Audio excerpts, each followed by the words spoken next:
ಪದವಿ ಪೂರ್ವ ಕಾಲೇಜಿನಲ್ಲಿ ಪ್ರಥಮ ಪಿಯುಸಿ ವಿದ್ಯಾರ್ಥಿಗಳಿಗೆ ಓರಿಯೆಂಟೇಷನ್ ಕಾರ್ಯಕ್ರಮ ನಡೆಯಿತು. ಕಾರ್ಯಕ್ರಮಕ್ಕೆ ಮುಖ್ಯ ಅತಿಥಿಯಾಗಿ ಕೆಎಂಸಿಯ ವೈದ್ಯರಾದ ಮಹೇಶ್ ಭಾಗವಹಿಸಿದ್ರು. ನಂತರ ಮಾತನಾಡಿದ ಅವರು, ವಿದ್ಯಾರ್ಥಿಗಳಿಗೆ ಮುಖ್ಯವಾಗಿ ಶಿಕ್ಷಣದ ಈ ಹಂತದಲ್ಲಿ ಒತ್ತಡ ಕಾಡುತ್ತದೆ. ಮುಖ್ಯವಾಗಿ ಶೈಕ್ಷಣಿಕ ಹಾಗೂ ಭಾವನಾತ್ಮಕ ಒತ್ತಡದಿಂದಾಗಿ ಇಂದು ಆತ್ಮಹತ್ಯೆ ಮಾಡಿಕೊಳ್ಳುವ ವಿದ್ಯಾರ್ಥಿಗಳ ಸಂಖ್ಯೆ ಹೆಚ್ಚುತ್ತಿವೆ. ಇದರಲ್ಲಿ ಕರ್ನಾಟಕವು 2ನೇ ಸ್ಥಾನದಲ್ಲಿದೆ ಎಂದರು.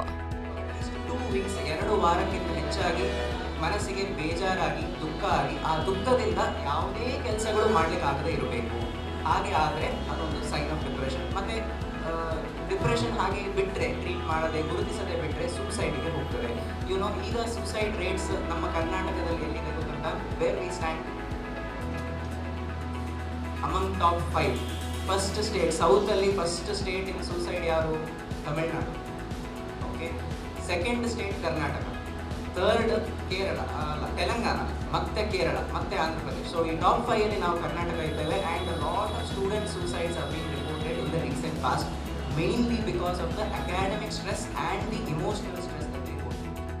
ಕಾರ್ಯಕ್ರಮದಲ್ಲಿ ಬಿಂದುಸಾರ ಶೆಟ್ಟಿ ಕಾಲೇಜಿನ ನೀತಿ ನಿಯಮಗಳನ್ನು ವಿವರಿಸಿದ್ರು.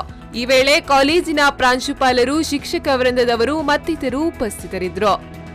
News bureau, V4 news, Mangaluru.